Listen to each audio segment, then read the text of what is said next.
Très déçue. J'avais déjà filmé cette leçon, mais en fait, le micro ne marchait pas. Je ne sais pas pourquoi. Alors, maintenant, on va recommencer. On va parler des outils linguistiques pour les deux épreuves. Et on fait ça avant de passer justement à la rédaction de l'écrit ou de l'oral. Pourquoi? Parce que il y a des termes qu'il faut qu'on aborde avant de commencer. Là, on a argumentation, ma chose préférée, nominalisation, verbe de changement, connecteur et inventaire. Commençons avec l'argumentation. L'argumentation est la base de tout. Avec l'argumentation, vous pouvez faire une super production écrite et aussi production orale. Avec l'argumentation, vous n'aurez jamais de feuille blanche, vous aurez toujours quelque chose à dire. Si vous savez chercher les arguments, si vous savez compiler les arguments, si vous savez planifier, faire un bon plan de votre production, n'importe quelle production, il n'y aura pas de problème pour vous, d'accord? Donc dans cette leçon, je voulais parler justement de l'argumentation. Et commençons par la stratégie de l'argumentation. Quand vous avez, par exemple, votre production écrite, il faut tout d'abord choisir la stratégie. Donc, quelle est ma position? Qu'est-ce que je dois faire? Pour cela, il faut lire ce que nous avons, demande argumentée. Vous êtes de plus en plus nombreux dans votre entreprise à avoir des enfants en bas âge. De plus, vous souffrez du manque d'espace dans vos bureaux. Au nom de vos collègues, vous écrivez au directeur pour demander à ce que chacun puisse travailler chez lui. C'était avant le Covid.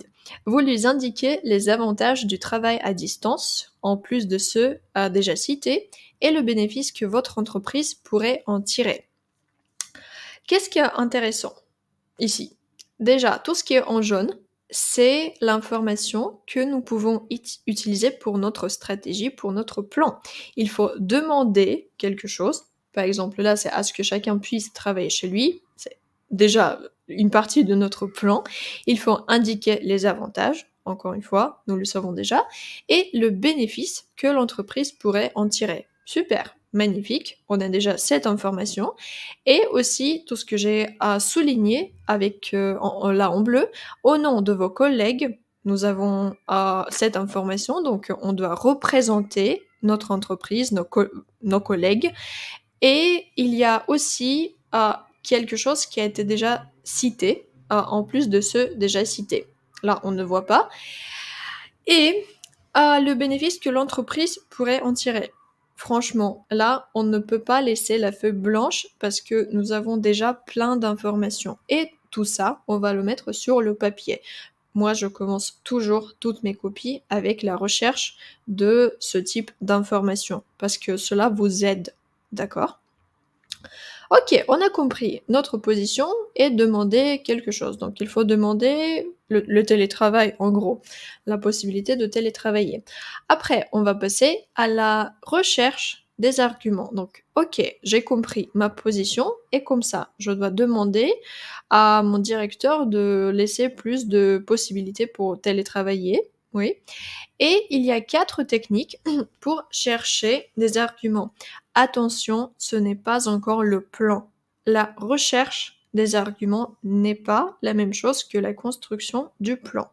Là, on cherche juste qu'est-ce qui peut nous aider à juste proposer notre point de vue. Oui. Technique numéro 1, c'est association. Ça, c'est juste le flux de vos idées.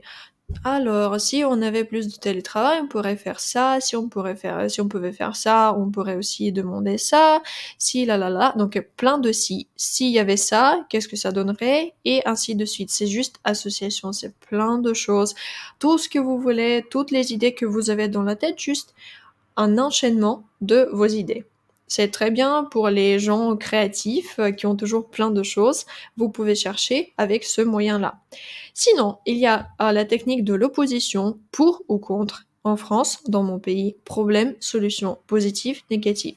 Voir les côtés du problème, se poser des questions dans ce prisme-là, à toujours chercher des oppositions. Peut-être comme ça, vous trouverez plus d'arguments. Moi, par exemple, ma technique préférée, c'est Sainte Trinité, je l'ai appelé comme ça parce que pour moi ça marche toujours et aussi pour plein de mes élèves. Il y a toujours quelque chose à dire dans le domaine économique, il y a toujours l'argent. Société, il y a toujours les gens. Et écologie, il y a toujours les problèmes écologiques. Ça marche toujours dans votre composition. Par exemple, pour le télétravail, on peut chercher les bénéfices économiques pour l'entreprise, par exemple, pour la société. Par exemple, on peut passer plus de temps avec la famille, ça c'est quelque chose de société. Et écologie, c'est bien parce que comme ça, je vais utiliser moins ma voiture, donc c'est très bien pour l'écologie. Vous voyez, il y a toujours quelque chose à dire sur l'économie, société et l'écologie. Et technique numéro 4, qui suis-je? Là, il n'y a pas d'exemple, mais par exemple, je suis entrepreneuse, professeure de français, créatrice de contenu, je suis tout ça, et je peux répondre à la question posée en me basant sur mes rôles sociaux dans la société. Donc là, par exemple, je suis la fille de mes parents, je suis la copine de mon copain, je suis professeur, qu'est-ce que ça me donne? Donc, qu'est-ce que ça me donne? Et ça aussi, ça nous aide à trouver des arguments. D'accord? Après, maintenant, on peut passer à la création de notre plan. J'espère que là, vous avez compris. Avant, c'était juste la recherche des arguments. Et maintenant, on fait le plan. Il y a 3 types, enfin au moins 3 types de plans. Plan dialectique, plan thématique et plan analytique. Là, vous voyez, c'est presque la même chose, le plan thématique, parce que vous pouvez utiliser justement économie, société écologique comme paragraphe. Ça va être votre argumentation, si vous voulez, pourquoi pas. Plan dialectique, thèse, antithèse, synthèse. Qu'est-ce que c'est que ça?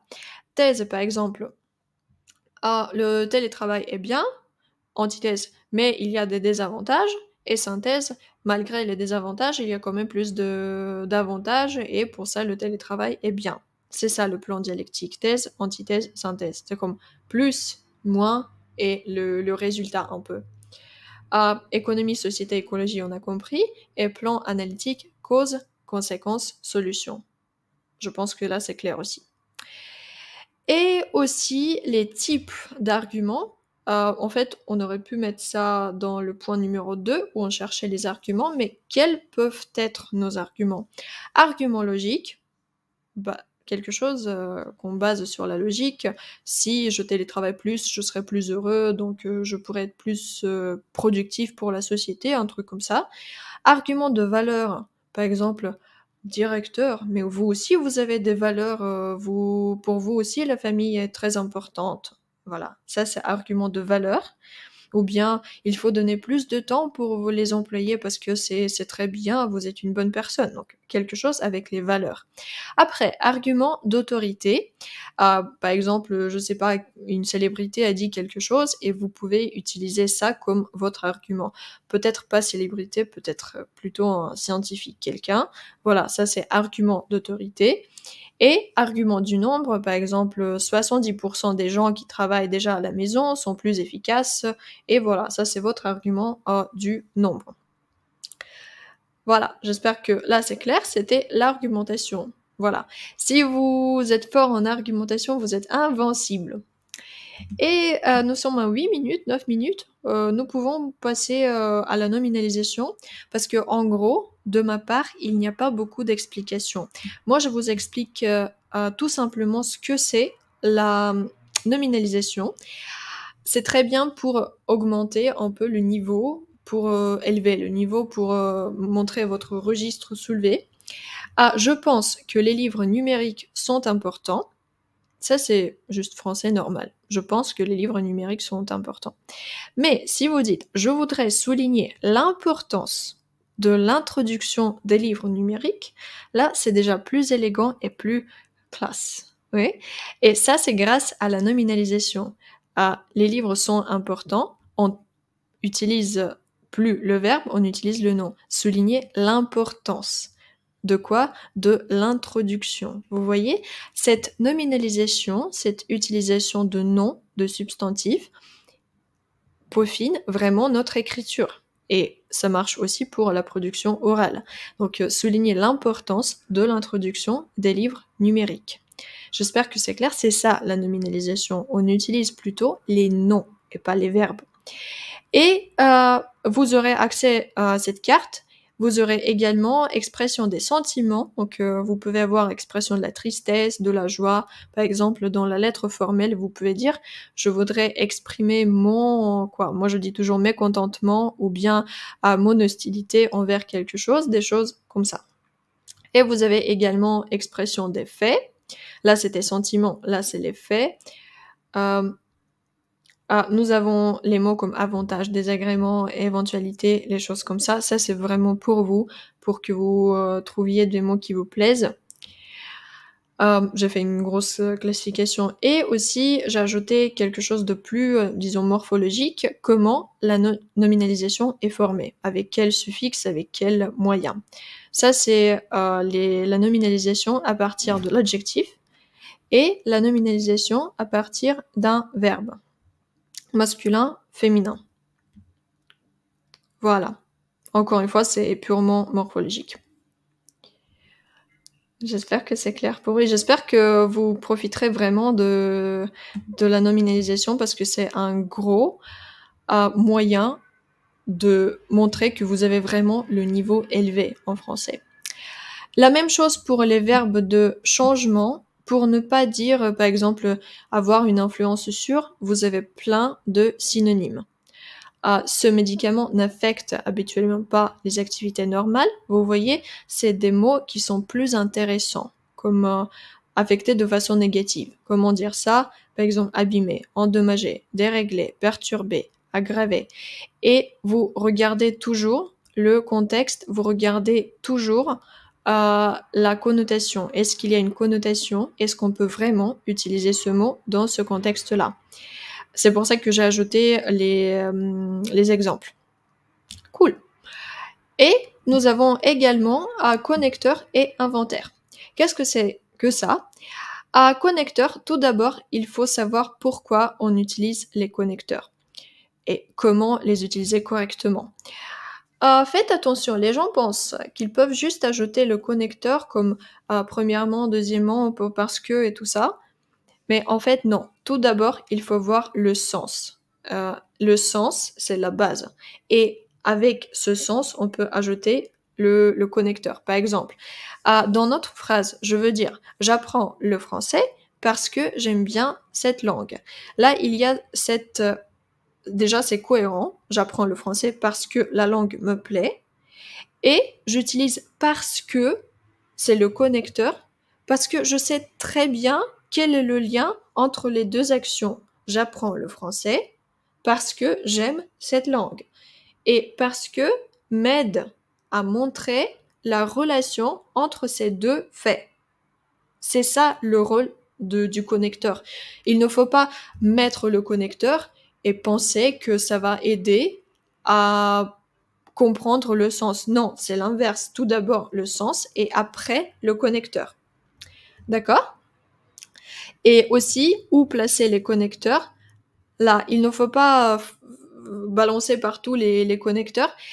Au début de votre paragraphe, au début de la phrase si vous voulez, et dans la phrase. Peut-être pas dans chaque phrase, mais il faut toujours être cohérent. Et les connecteurs montrent que vous êtes justement cohérent. Voilà, donc faites attention, ça doit être en ordre.